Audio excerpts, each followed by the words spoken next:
Um, Hello everyone. Two is better than one, always. And that is why today my friend Ryan is here. Ryan, say hello. Hey, what's up? What's up, guys? I'm super excited to be doing this with Kyle. He about a week ago he mentioned this to me, and I was like, "There's nothing I'd rather do than this." Really? Okay. Yeah. Anyway, Kyle's one of my favorite people to talk with. Yeah. Whatever, Ryan is a good guy. He's a Leafs fan. He has a healthy obsession with the Pope. Is that fair to say? I defend the Pope. Okay, that's fair.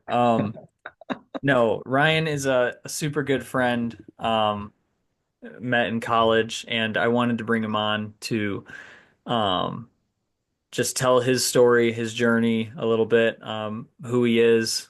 Um, he's just the eye candy. I'd have him on anyway, just for his looks. But anyway, I wanted everyone to kind of hear a little bit about you. So I want to start out with the very basics. Um, Maybe I want to hear just a little bit. It won't be a super long video, but a little bit about your early life, about your parents, growing up, where you did, maybe tennis, Canada, Houston, whatever you want to talk about. Start with that, maybe anything before college. Yeah, for sure. Yeah, so my mom was actually born in Ireland. She has eight siblings.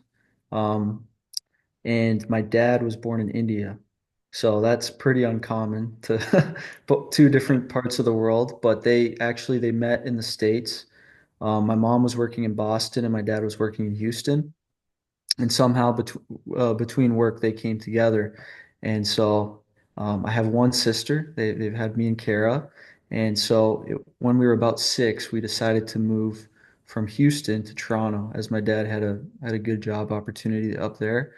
And so, yeah, I don't remember a whole lot from Houston, if I'm being honest. What I do remember about Toronto is I remember a lot of people with these things called hockey sticks that I had no idea Yes, about. sir. And I Yeah. was like, I don't know what that is, but I need to play that. And so my mom signed me up, and the rest was history. Hockey was definitely one of my favorite sports growing up. Tennis was also one of them. Wasn't good enough at hockey, was okay at tennis. And so I said, you know what, let's play college tennis. And so, and it's just really funny because I'd say that hockey and tennis and just sports in general were a big part of my early childhood. Yeah. And I think we can talk more about this when I get into my testimony, but tennis was something that I especially idolized. And I really think it's funny how God was able to use that to bring me to the place that He wanted me at, which was Spring Arbor, which was Yeah. really yeah. Okay, that's a good little overview. Faith-wise, what was religion like to you as a kid? What role did that play, like for you or your family or your Mhm. school, anything like that? Yeah. I'm a Catholic and I was baptized a Catholic. I mean, I must have been very young. I don't remember how young, but I was baptized as a baby. My mom was Catholic her whole life. My dad was actually Protestant. He was Anglican. And but when they got married, he decided to come into the Catholic Church so that as a family we could be one, and we'd go to the same church every Sunday. And I'm really grateful that he made that decision.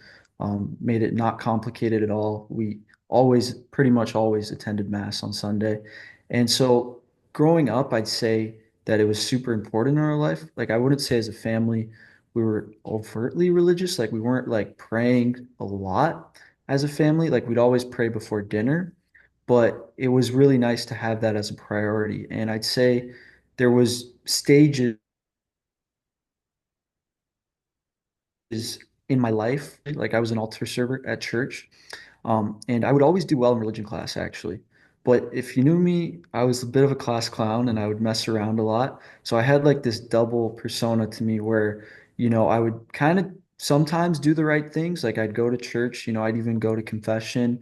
And I took it pretty seriously because I remember hearing my religion teacher say all this stuff. I'm like, I should like do this, right? But at the same time, I'd mess around a lot in class. And it wasn't until high school, I think, when things kind of went really off the rails, where, I started getting into the wrong things like partying and all that stuff. And Yeah. like I wasn't crazy, like, but I was doing things that I really shouldn't have been doing. And it Sure. wasn't until later, I think in university when I discovered that. But yeah, I'd say I didn't really have, and we can get more into this later, but I didn't really have a genuine encounter with Jesus probably until university. Before it was mostly just I'm kind of doing what I'm told to do and whatnot. But I would say I think when I was 17 is the first time that I questioned whether God was actually real. Um, like for the most part, I'd always say he was real, but I think at around 17, I was like, I don't think this is real. And I almost wanted to stop going to church with my parents, which I didn't do because I wasn't allowed to. But and I'm appreciative that my dad said that you can go to church, or sorry, you can till you're 18, you will come to church with us, and then when you're 18, you can make your own decision. Yeah. And yeah, so that was I'd say my background before university Okay. And sorry, being faith. leading up to that, you were at a technically a Catholic school in Yeah, Toronto. up until grade 10. I Okay. switched schools in grade 11 and 12. Yeah. Okay, gotcha. And you felt like the faith in general was just like kind of part of your life, maybe didn't think too deep about it, and then when you were 17, you actually kind of had a questioning and weren't feeling it so much. Yeah, I got into a lot of stuff when I was 17. I think I just started asking big questions about the world, and I was just not really finding the answers within the context of faith. Mm. Um, and it wasn't like I didn't have good people around me to answer them. Like I actually, funny enough, I would visit the priest at our church about every Saturday and he'd be in like the confessional and I wouldn't go for confession. I would just talk with him for 10 minutes Mm. and um maybe even more sometimes and just ask him. I'd be like, I feel like Jesus is a good guy, but I don't know if he's actually God. Like, and Yeah, I give this priest full credit because he really walked alongside me at the time. And it's funny because he didn't see the fruit of it then, but if he were to see me 5, 6 years later now, he'd be like, wow. So yeah, yeah, I it is funny how that kind of works, but yeah. for sure. And that's good to note too. I mean, whoever might watch this could be a been a Christian their whole life, became a Christian later in life, or doesn't isn't really interested at all. Um, so I think this is a good perspective. That seems to be about the age that a lot of people start to kind of call BS on the religion they Yeah. grew up with Mhm. or want to ask deeper questions or double down and just believe. But um, I think that's really good. So then, but it was mainly sports that brought you to Spring Arbor, which if people don't know, that's a Christian college. Like most people there are Yeah, Christian. most people, yeah. Yeah, I'd say so, yeah. Okay. Yeah, I'd say tennis is definitely what brought me to Spring Arbor. The Spring Arbor story is kind of a crazy story within itself. And at that point, I was still going to church with my parents and everything. Yeah. And I was kind of on the fence with God at that point. Like, I was like, maybe it's better to believe than not to, but I wasn't really practicing my faith at all. I was still doing stuff that wouldn't really reflect being a Christian. But I do remember having this experience because Spring Arbor, I visited it in October, and I remember saying, like, that's a really good school and really good people, really nice people. There's something special about that place. And I visited another college that was secular, and, I did all the other stuff like partying and stuff at that college. And I was like, there's something that feels off. Even though I was into it, I just didn't feel at home. And I put Spring Arbor though off for about 6 months, even though every person in my life was saying, go to Spring Arbor, go to Spring Arbor. And I was like, nah, I'm good. And it wasn't until a phone call with my uncle, he said, "Hey," and me and my uncle were decently close, but at that time, he was really busy. And so we wouldn't talk more than I'd say like 5 or 6 times a year. And so when he called me, it was usually serious. And so he said, "Ryan, I want to talk to you about universities." And I went to his house and we just started talking about universities. And I didn't bring up Spring Arbor once. I mean, obviously he had known about it, but I kept bringing up Canadian universities like Waterloo, Western, and he just kept bringing Spring Arbor up. And I was getting mad at him. I was like, stop, like I don't want to go there.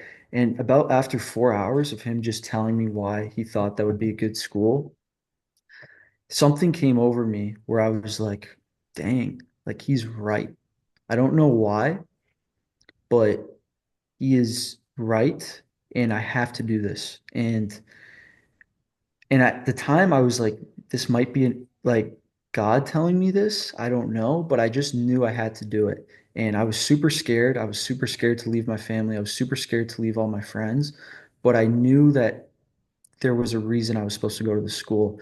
And the funny thing about it was, I didn't give this context before, but that was on a Sunday. The Monday, I was gonna call the coach and tell him I wasn't going to the school. And so if he had not called me on Sunday, I would have called the coach and said, "Hey, I'm not coming." And who knows where I would have ended up, you know? And I Yeah. like to think I would have landed on my feet wherever I went, but Yeah, but I probably mean, not. I look probably not, probably not. Spring Arbor saved my life, I'm just kidding. but Kyle Nepper saved my life too. That's not No, true. but I'd say that like it's crazy because I look at even just the material blessings that Spring Arbor gave me right away.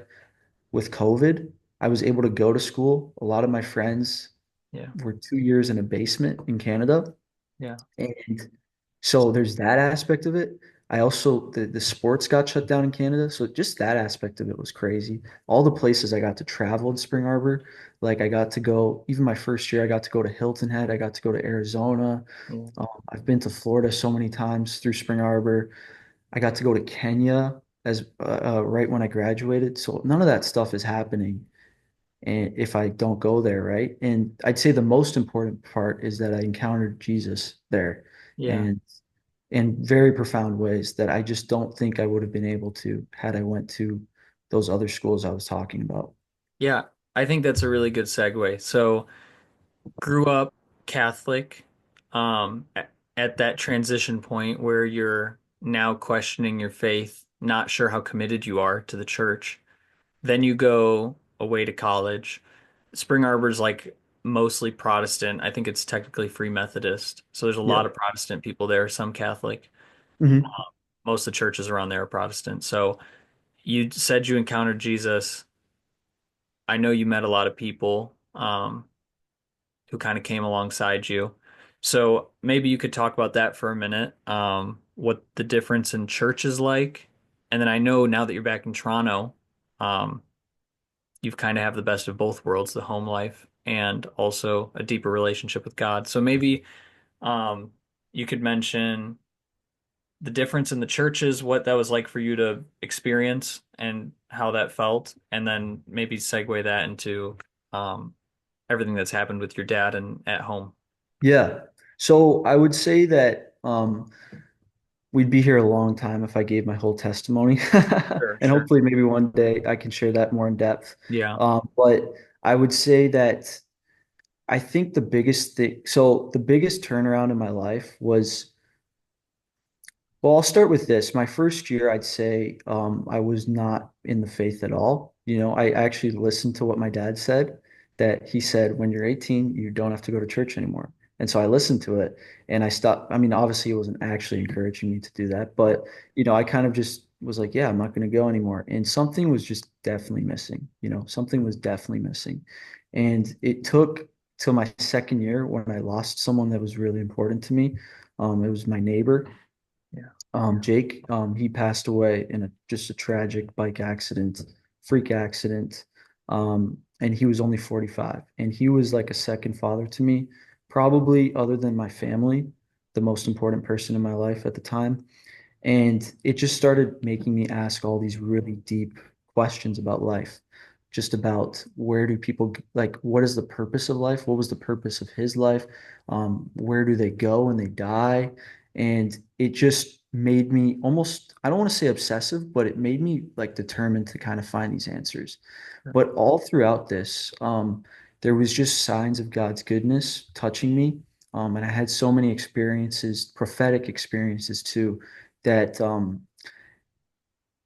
I was starting to realize, oh, Christianity might actually be real. And there was one specific person, his name's Aiden Messenger. I love that guy. Like he really is a person that's really changed so many people's lives. But or that the Lord has used to change so many people's lives, and he's really someone that the Lord put in my life to help me encounter Jesus. And I just saw the way this guy was living, and it was just different. So like something I've never seen before. And I'd say that he definitely was a help. And again, I won't share the whole testimony because it's too long, but you know, I had a prophetic experience where like I just came to the conclusion of this guy is saying these things that only God could know to me. And I was like kind of freaked out, honestly. But I realized this guy's a Christian. Christianity must be real. If he's praying over me and he's saying these things to like it was It was and everything that you needed to hear at the time. it Was was what I and it was loving. It was God just reminding me how much he loved me and wanted to forgive me of anything I'd done. But it was definitely a turning point. And I'd like to say I gave my life to Jesus right in that moment, but I definitely didn't. And I was still wrestling with things. And I think to this day, there's still things I wrestle with. And that's okay. You know, I don't think on this side of heaven, there's ever going to be no tension. There will always be tension in our lives. But people that were living differently stuck out to me, and it made me want to pursue more. And it wasn't a linear process. Very often, it was taking one step and then two steps backwards, and then maybe three steps forward and then two steps backwards. But like I said, when I look at myself 3 years ago and I look at myself now, it's quite amazing to see the growth in my life. And I just know that honestly, it couldn't have been me because I was so hesitant to make these changes, whether it was my language, whether it was even my obsession with tennis at times, and just like, small other things like addictions that I had, or, um, like I just was so resistant to it. And finally, when I let God into those areas, he just said, you know what? Like, he just gave me something better. And I think one example of this was for me gambling. Like that used to be a huge problem. And I'm not necessarily saying that every person that gambles is sinning or anything like that. But for me, I knew it was, the way I was gambling, it was hyper obsessive and I was not, there'd be days where I made money, but there'd also be days where I lost a lot of money. Yeah, the Leafs I don't remember, always win. yeah, well, I was smart enough to not bet on them, Yeah. but it was one of those things where I was like I was really debating it. I was like, okay, what does it mean to be wholeheartedly living for God? I'm like, can I gamble? And I was like, there'd be some days where I was like, yeah, I can gamble. And then there'd be other days where I'm like, no, I can't. Like, this doesn't feel right. And there was such a tension within me. And I remember it took like a rock bottom experience with another addiction to really break out of it. But I remember just one day saying, I'm never going to do this again. I never did again. And not that it always works like that, but it's funny because I remember I said that in November 2022. And then I remember the Super Bowl, February 2023, all my friends were getting back into it and they were getting all these free accounts and they were doing all these bets on it. And I was getting excited about that. I'm like, and I remember before going to the Super Bowl party, I was in my room and I was 21, like I was old enough to do it, and I was putting in all my information, and no matter what I did, it wouldn't work. And I almost laughed and said it was God's way of saying, "Nope, you're not doing this," and blocking me from doing it. And I didn't do it, and thank God I didn't do it because I would have just lost more money that day. But it was funny because I just felt as though I couldn't give this up because if I was giving this up, I was giving up a part of me. And I felt as though it was so much fun. Like I loved it. Yeah. And what I've found now, two and a half years removed from gambling, is since that day in February 2023, I've never really thought about it and I've never desired it. And sports is so much more fun for me to watch because I watch it freely now. I don't watch it like yelling at the screen saying, LeBron, And not I wouldn't have bet on LeBron, but Yeah. like I don't yell at the screen being like, "Oh, hit that three," or you need to get one more assist or you need to do Yeah. this. It's just I realized it was just not fun, you know? It felt fun. The dopamine rush felt fun, but deep down, it was stressing me out. It was adding more stress to me, but also the emptiness after it was terrible. I think um, the emptiness of going to bed, losing money, Yeah. hurt, but also even the emptiness of winning sometimes. Because you'd win like $200 and you'd be like, oh my gosh, I won $200. Like this is awesome. And then the problem with it is at least for me, it was never enough. It was never enough. It was always, I needed something more. So I would take that $200 and try to get more, right? Yeah. And so I think in some ways, it's almost like gambling was like a metaphor for me that if you keep trying to find your enjoyment or in something like that and idolize it, it will never fulfill you. Like you'll always keep going for more of it and you can't find it. And I feel like with God, with Jesus, like it's just that's not the same thing, you know? Like you can always have more of him. Like even now, as a Christian, as a Catholic, there's still so much more he has to offer to me. And there's so much more he has to offer to you. And I think it's hard at times because I think even as Christians we can get complacent, but I think that's what makes the faith exciting is that there's always more. Yeah. Yeah. And, um, that with other things that never leads to happiness, but with him, ultimately it can lead to happiness, whether it's glimpses of heaven on this side or if it's eternity with him forever, right? And it will Yeah. just never end. It will always keep getting better. And so, yeah, that's what I would say about Okay. that. So you're at Spring Arbor. You have these people like Aiden speaking into your life. God is talking to you through others. Um, you're finding more about him.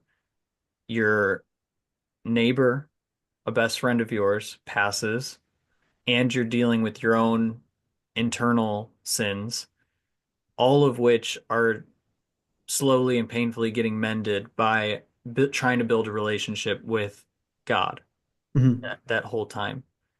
And it just keeps growing, you'd say, at school. And and then you can talk about it, but then obviously something tragic happens with your dad. Yeah. So, yeah, 2 years ago, yeah, my dad had a cardiac arrest. And it's actually kind of crazy because um, the night before that happened, I was struggling with something else, which was very small compared to what I didn't know what was coming. But I remember going out to the soccer field at SAU and just crying out to God and being like, why, why? And I don't know how to explain it, but basically I had these brain waves come through me and just this feeling of pure love almost like penetrate through my mind. Like it was crazy.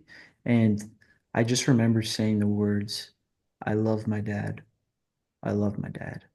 And I meant it. And I just felt so much love for him. And I got all these like visual memories of me and him. It was just, and I said I should call him and tell him that. And it was like 12:30 at night though. It was super late. And so I didn't. And I don't necessarily regret not doing it because I don't really know what it would have changed. And Yeah. he was probably sleeping. But what happened the next day is I got a call from my mom saying that he had a heart attack. Yeah. And, obviously I was pretty upset about it. And he went into cardiac arrest as well. And I was pretty upset about it, and, like pretty distraught. But then it wasn't until like a couple hours later, I'm like, wait, like I remembered what happened the night before. And it was almost like God's way of telling me, hey, this is going to happen. It's okay. He's in my hands, and his life is in my hands, and he's safe. And no matter what happens, he's going to be okay. And he loves you. I love you.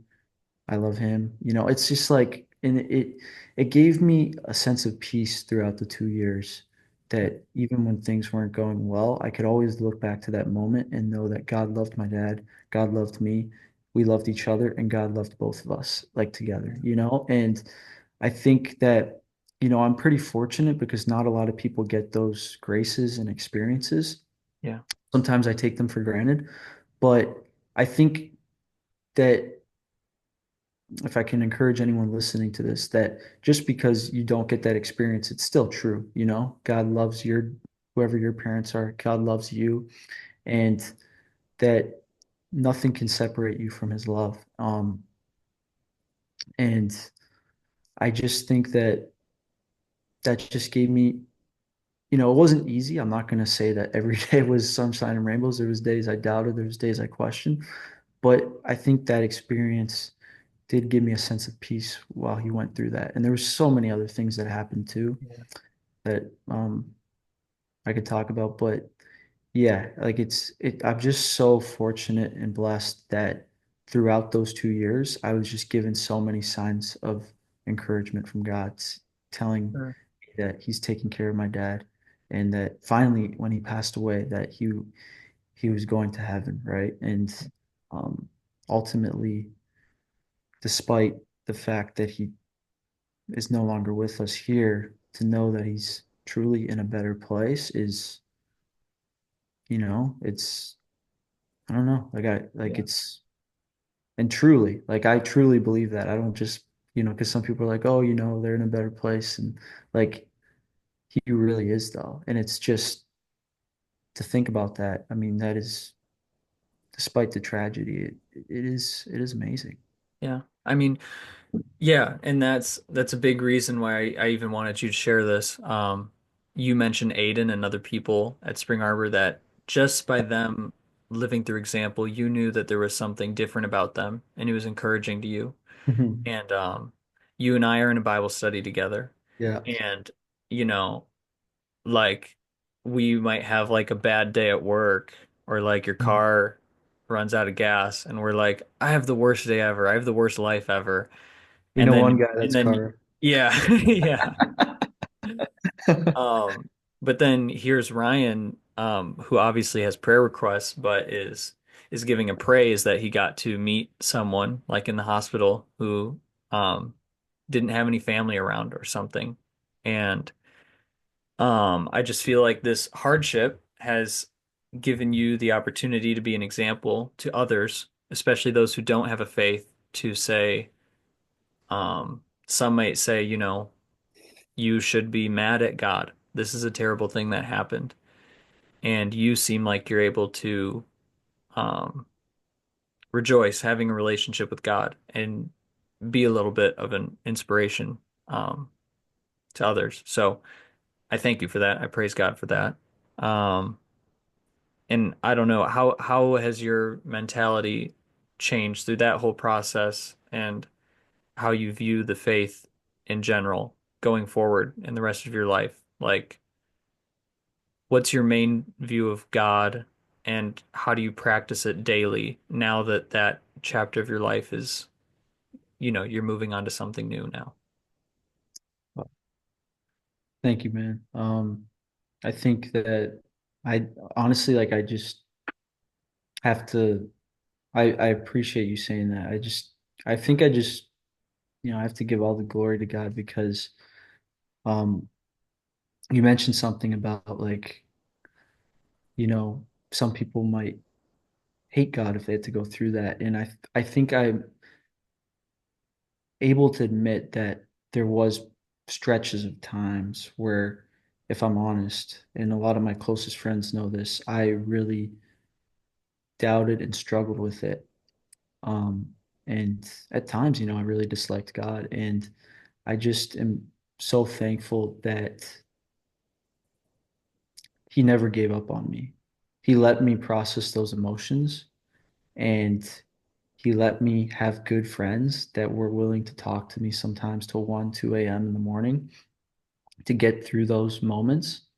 And I was able to somehow get better because of it. And somehow, some way, um, despite like those brokenness and those broken areas, somehow I was able to be a light to some other people. And, I just, yeah, I just can't thank God enough for that because I guess, when I would text the group chat making those prayer requests and stuff, it was just all I was thinking is let me just do what I can to help these people and to help further God's kingdom, but I was never really thinking about what it might do for other people. But I don't think it was until after my dad's funeral, when people were texting me and telling me, how much of an inspiration I've been to them, and I just was able to sit back and say, wow, like God is really good that he can take someone that's going through a really hard thing and use it for his glory. And, unfortunately, I had to go through a lot of terrible things to be that person. But I think in some ways, I'm very grateful for it because um, I think at the end of the day, the most important thing is that everyone knows who God is and has a chance to make a decision to follow and worship him. And um so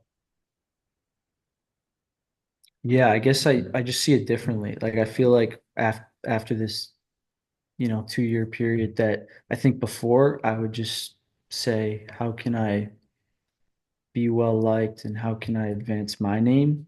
And now I more see it as like, how can God use me to draw more people to him? Yeah. Whatever that looks like. And I mean that's a hard thing to say to be honest with you because you Yeah, might send something my way tomorrow that I'm like, oh gosh, please. for sure. But I think that I have learned that these 2 years that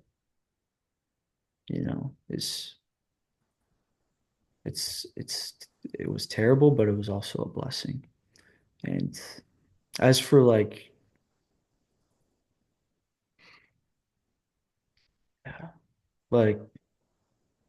yeah, but I'm just humbled even to hear that because I know and I guess for non-Christians at times, like it's weird when people say this. It's like, oh, I'm just gonna give glory to God, and He's done everything. But I think when you know who you are and you fully acknowledge it, because God fully acknowledges you and fully knows you, and you know how much you don't measure up to Him, yet He still loves you, and He doesn't accuse you. He just loves you. It allows you to be humble enough to admit, like, man, if it wasn't for God, like I'd be toast and I wouldn't really be able to do anything. And so I just think that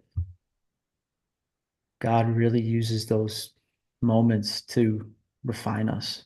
And it's kind of up to each of us when we get those opportunities to decide, are we going to let him or are we going to try and run away from it? And the good thing about God is that he's very persistent. Yeah. He loves people too much to just like he is gentle and he won't force himself on you, Yeah. but he loves you enough to not let you like he'll let you kind of mess around in the mud, but he won't let you fall in the pit without really trying to get you out of there.